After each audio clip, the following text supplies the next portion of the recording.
টোপাকুলের আচার এটি শুধুমাত্র কিন্তু একটা আচার নয়, এটি আমাদের একটা ইমোশন। এই ইমোশনের ব্রহ্মভাগটা জুড়েই রয়েছে আমাদের ছোটবেলার স্কুলের নানান স্মৃতি।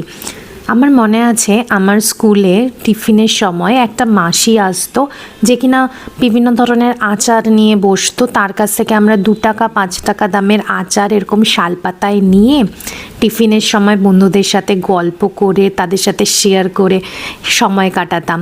তারপরে যখন স্কুল ছুটি হতো, স্কুলের ঠিক বাইরেই একটি কাকু ছোট একটা গাড়ির মধ্যে বিভিন্ন ধরনের আচার আলু কাবলি নিয়ে বসতো। মানে তার স্বাদ তো অনবদ্য। ওই যাতায়াতের থেকে টাকা বাঁচিয়ে পালা করে বন্ধুদের সাথে খাওয়া, মানে আজকে তুই খাওয়া, কালকে কিন্তু আমি খাইয়েছিলাম।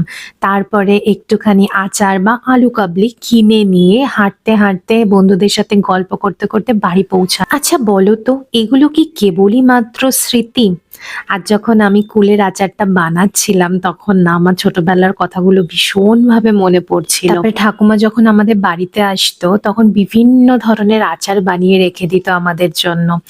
আজ সেই সব দিনগুলো চলে গেছে, সেই সব মানুষগুলো চলে গেছে, রয়ে গেছে শুধুই তাদের স্মৃতি। আজ আমার আচারটা দেখে ছোটবেলার কোন স্মৃতি তোমার মাথার মধ্যে ঘোরাফেরা করছে আমাকে জানাতে ভুলো না কিন্তু। আজ তাহলে আসি, টাটা।